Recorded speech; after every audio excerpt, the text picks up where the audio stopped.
مرنے کے بعد اولاد کے ذمے جو والدین کے حقوق ہیں وہ ختم نہیں ہو جاتے، بلکہ حدیث میں آتا ہے 4 حق ایسے ہیں جو مرنے کے بعد بھی اولاد کے ذمے باقی رہتے ہیں۔ اس میں ایک نماز جنازہ، تجہیز و تکفین اور تدفین اس کے اندر شامل ہے۔ دوسرا حق استغفار،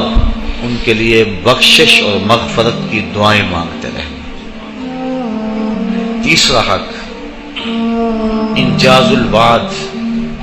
انہوں نے زندگی میں جو وعدے کیے ہوئے تھے ان کو پورا کرنا۔ اور چوتھا حق باپ ہے تو اس کے دوستوں کے ساتھ، ماں ہے تو اس کی سہیلیوں کے ساتھ، باپ کے بھائیوں کے ساتھ، بہنوں کے ساتھ، ماں کے رشتہ داروں کے ساتھ حسن سلوک کرنا۔ یہ 4 حق ایسے ہیں جو مرنے کے بعد بھی اولاد کے ذمے باقی رہتے ہیں۔ اب جب جنازے کے لیے لوگ کھڑے ہوتے ہیں تو کتنے لوگ ایسے ہوتے ہیں کہ جو نماز جنازہ کے طریقے سے، نماز جنازہ کی دعاؤں سے بھی آشنائی نہیں رکھتے، اور وہ صرف رسم اور دکھاوے کے لیے پیچھے صفوں میں کھڑے ہوتے ہیں۔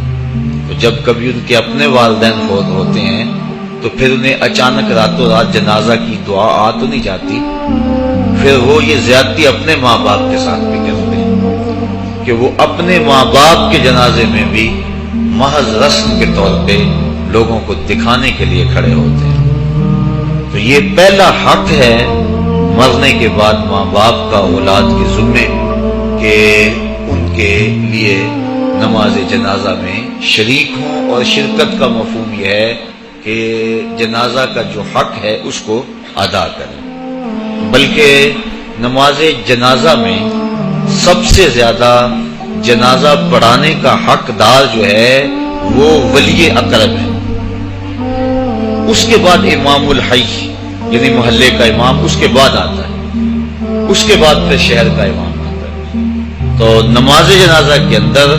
جو ولی اقرب ہے، جو قریبی ہے، اس کو زیادہ حق ہے کہ وہ نماز جنازہ پڑھائے، بیٹا پڑھائے اور باپ پڑھائے بیٹے کا، ماں کا بیٹا پڑھائے، سکا بھائی پڑھائے۔ تو اس لیے جو ولی اقرب ہے اس کو زیادہ حق پہنچتا ہے کہ وہ جنازہ پڑھائے۔ لیکن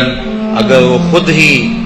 اس پوزیشن میں نہ ہو کہ وہ جنازہ پڑھا سکے، یا اس کو نماز جنازہ آتا نہ ہو اور وہ پڑھ بھی نہ سکے، تو یہ کتنی بدبختی ہے۔ تو یہ پہلا حق ہے اولاد کے ذمے ماں باپ کا کہ ان کے لیے وہ جنازے میں شریک ہوں اور جنازے کے حقوق کو پورا کریں۔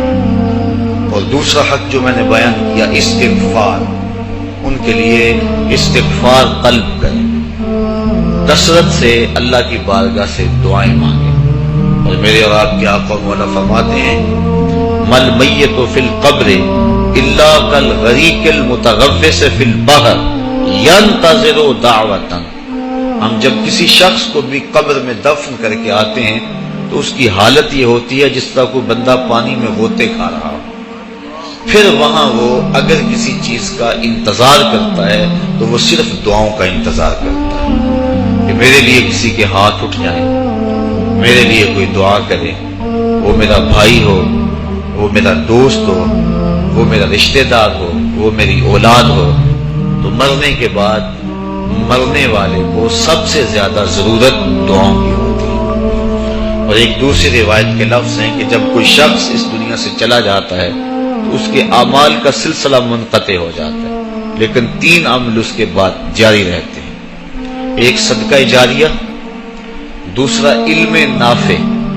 اور تیسرا وَوَلَدٌ صَالِحٌ يَدْعُو لَهُ، وہ نیک اولاد جو والدین کے لیے دعا مغفرت کی کرتی رہے۔ تو تیسرا حق بر الاصدقاء ہے کہ باپ کے رشتہ داروں اور دوستوں کے ساتھ، ماں کے رشتہ داروں اور سہیلیوں کے ساتھ حسن سلوک کیا جائے، تاکہ ان کی قبر میں روح آسودہ ہو اور آقا کریم علیہ السلام نے فرمایا اگر کوئی شخص ماں باپ کے ساتھ صلہ رحمی نہیں کر سکا تو وہ بعد میں اپنی خالہ کے ساتھ ماں کی جگہ پہ صلہ رحمی کرے اور ماں کی سہیلیوں کے ساتھ صلہ رحمی کرے تو اللہ تعالیٰ جل شانہ اس کو ماں کی رضا عطا فرماتے ہیں۔ اور ایک روایت میں آتا ہے کہ جو والدین کی قبر پہ جا کے سورہ یاسین پڑھتا ہے ہر جمعۃ المبارک کو، اللہ تعالیٰ اسے بھی اور اس کے والدین کی بھی مغفرت فرماتے ہیں۔ اور چوتھا حق انجاز الوعد، انہوں نے زندگی میں جو وعدے کیے ہیں اولاد کی ذمہ داری ہے کہ ان وعدوں کو پورا کرنے کی کوشش کریں۔ اگر کسی غریب سے ان کا تعاون کا معمول تھا تو ماں باپ کے چلے جانے کے بعد اگر وہ غریب دروازے پہ آتا ہے تو خالی لوٹ کے نہ جائے، بلکہ اسی طرح خیر لے کے آئے تاکہ والدین کو قبر میں آسودگی اور ٹھنڈک پہنچے۔ تو مرنے کے بعد یہ حق باقی رہتے ہیں اور ان میں سے اہم حق جو ہے وہ دعا کا ہے۔ اور اگر کوئی شخص ضد سے کہتا ہے میں دعا نہیں مانگتا تو میاں یہ اس کی مرضی ہے۔ اللہ تعالیٰ جل شانہ تو قرآن میں واضح اور دو ٹوک فرماتا ہے قل ما یعبأ بکم ربی لولا دعاؤکم، محبوب تم فرما دو اے لوگو اگر تم دعا نہیں کرو گے تو اللہ بھی پرواہ کرنا چھوڑ دے گا۔ تمہاری ضرورت ہے کہ تم مانگو، اور جب تم مانگنے والے اتنے متکبر ہو گئے ہو کہتے ہم نہیں مانگتے تو وہ تو پہلے ہی بے نیاز ہے۔ اس لیے تم اگر مانگتے رہو گے وہ تمہاری جھولیاں بھرتا رہے گا، اور اگر تم متکبر ہو جاؤ گے نہیں پرواہ کرو گے تو وہ تو پہلے ہی بے نیاز ہے۔ مانگنا تمہاری ضرورت ہے، اس کی ضرورت نہیں ہے کہ وہ تمہیں دے، لہذا تم اس کو اس سے طلب کرتے رہو، جھولی پھیلا پھیلا کے مانگتے رہو، وہ تمہاری جھولی